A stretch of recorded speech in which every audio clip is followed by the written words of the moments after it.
তোমার সাথে যখন আমার প্রথম দেখা হয়েছিল, তুমি ঘুরে ঘুরে শুধু আমার চোখ দুটো দেখছিলে। আমার বেশ মনে আছে। অনেক পরে বলেছিলে, আমি চাই ওই দুটি চোখ সারা জীবন তার প্রেমে আমাকে জড়িয়ে রাখো। আমি চোখে লজ্জা নিয়ে একটু হেসেছিলাম। জানো, আজও চোখে কাজল পড়লে তোমার ওই বলা কথাটা মনে পড়ে। আজও আয়নায় তাকিয়ে মিষ্টি হাসি। তোমার প্রেমে আমি 1000 বার পড়েছি। আমাকে পাবার জন্য যেদিন আমার বাবার কাছে অনুরোধ করেছিলে, বলেছিলে আমাকে তোমার লাগবে, সেই দিন আমি তোমার ভালোবাসা গভীরভাবে উপলব্ধি করেছি। আমাকে পাওয়ার চেষ্টায় তুমি যা কিছু করেছ, আমি তার মায়ায় পড়েছি। কি করে আমি তোমার না হয়ে পারি বলো? শেষমেশ তো তুমি আমাকে জিতেই নিলে, কিন্তু এখনো আমাকে ভালো রাখার লড়াই তোমার শেষ হলো না। জানি দুঃখের কথা মানুষকে বলতে নেই, তবুও জানি এগুলো একদিন আমাদের স্মৃতি হবে। তোমার কষ্ট পরিশ্রম করলে সফল হবে, আর আমরা পুরোপুরি এক হব। আমাদের ছোট্ট সংসার হবে। তোমাদের একটা কথা বলি, যদি কেউ কখনো সত্যিকারের ভালোবাসা খুঁজে পাও, বিপরীত মানুষটার কাছে যদি নির্ভয়ে নিজেকে মেলে ধরতে পারো, আর তুমিও যদি তাকে ততটাই বুঝো, তাহলে কখনো ছেড়ে যাবে না। একটা সম্পর্কে দুজনকে বুঝতে পারাটা খুবই গুরুত্বপূর্ণ। যদি দুজনকে বুঝতে পারা যায়, তবেই শান্তি। জীবনে শান্তির থেকে আর বড় কি আছে? আমার মনে হয় একজন জীবনসঙ্গী বা প্রেমিকা হওয়ার পূর্বে একজন ভালো বন্ধু হওয়াটা খুব প্রয়োজন। আমরা বেস্ট ফ্রেন্ডের কাছে যেমন খোলা বইয়ের মতো দুজনের ভালো খারাপ সবটা মিলিয়ে চলি। যেই পরিস্থিতি আসুক, যাই হোক না কেন, পাশে থাকতে হবে। যদি দুজনার অর্ধাঙ্গিনী হতে চাই, যদি মনে করি সে আমার অর্ধাঙ্গিনী, তবে বিশ্বাস রাখতে হবে দুজন একই আত্মা। মনে রাখতে হবে যে একটি মজবুত ঘরের জন্য শক্ত খুঁটি খুব প্রয়োজন, দেওয়াল প্রয়োজন, ছাদ প্রয়োজন। একটা ভালোবাসার সম্পর্কটাও ঠিক তেমন, একটা ঘরের মতো। বিশ্বাস হলো শক্ত খুঁটি, দেওয়াল হলো পাশে থাকা, আর ছাদ হলো মায়া, কেয়ার করা, যত্ন করা। একটা থেকে একটা কম পড়লে ঘর যেমন নড়বড়ে হয়ে পড়ে, ভালোবাসাও ঠিক তেমনি। ভালোবাসতে হবে, ভালোবাসা বুঝতে হবে। ভালোবাসার আসলে এভাবে নিরাজনে কোনো সংজ্ঞা বলা যায় না, দেওয়াও যায় না। যারা সত্যিকারের ভালোবাসা দুজনকে বুঝে, তারাই বুঝে ভালোবাসা কি। এটা শুধু একটা অনুভূতি, উপলব্ধি, একটা শান্তির জায়গা। আমরা এই ব্যাপারগুলো খুব বিশ্বাস করি। আমাদের মধ্যে হয় ভালোবাসা, যেখানে থাকে রাগ অভিমান হয়, খুব অভিমান হয়, কিন্তু সে বুঝি, আমিও বুঝি অভিমানের কারণ। এই অভিমানের কারণগুলো, এই রাগগুলো ভালোবাসা আরো সুন্দর করে, খুনসুটি তৈরি করে। অভিমান তো হবেই, ভালোবাসা থাকলে অভিমান হবে।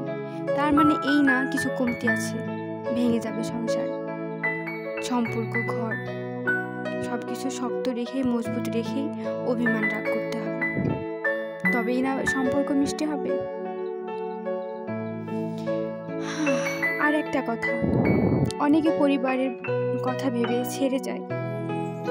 ভাই, এটা কিছুই না। প্রেম করার সময় কি পরিবারের কথা মনে থাকে না? প্রেম কি মানুষ ছেড়ে যাওয়ার জন্য করে? সত্যিকারের ভালোবাসা কখনোই ছেড়ে যায় না, ছেড়ে যাওয়া থাকা সম্ভবই না। যাকে ভালোবাসি তাকেই লাগবে। তবুও এমন পরিস্থিতি যদি আসে, প্রস্তুত থাকুন। পরিবার রক্তের সম্পর্ক, অবশ্যই একদিন সব ঠিক হয়ে যাবে। রক্তের সম্পর্ক কখনো ছেড়ে যায় না, সম্পর্ক তো কখনো নষ্ট হয় না। হয়তো কিছু সমস্যা হয়, আবার সেটা সমাধানও হয়ে যায়। যেখানে জন্ম, সেই সম্পর্ক কখনো ছিঁড়তে পারে না। হাজারে একটা এমন হয়, হয়তো খারাপ কপাল হয়, কিন্তু বেশিরভাগ সম্পর্ক ঠিক হয়ে যায়।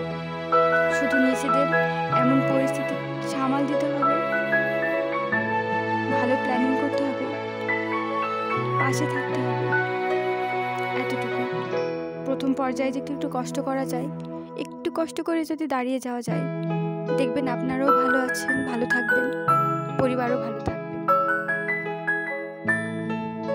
আমরা বেঁচে থাকবোই কতদিন বলেন? জীবন তো একটাই।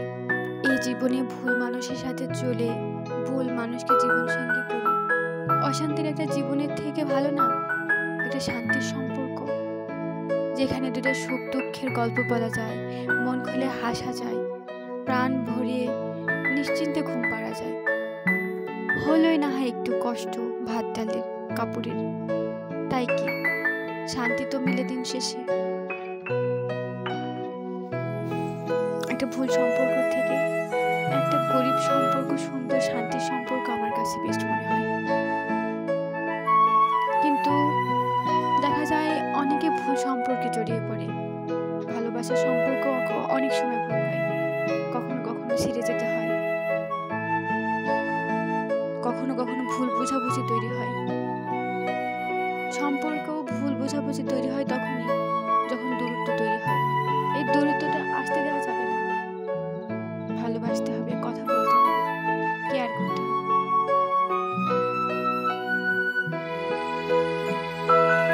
আজ আপনাদের সাথে অনেক কথা বললাম, অনেক কথা শেয়ার করলাম।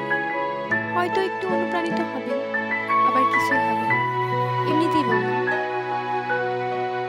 তাকে ভালোবাসি তো, তাই ওর সাথে সম্পর্কের কথা মনে পড়লে এই কথাগুলো মাথায় আসে। এজন্যই আজ শেয়ার করলাম, আর কিছুই না। আশা করি কথাগুলো আপনাদের ভালো লাগবে, সাথে আমার আঁকা ছবিও।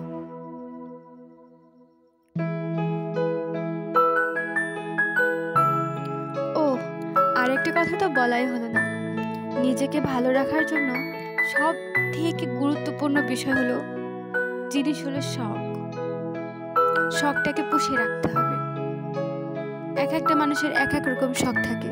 যেমন আমার ছবি আঁকা খুব শখের, এটাকে আমি ধরে রেখেছি, চেষ্টা করি ধরে রাখার।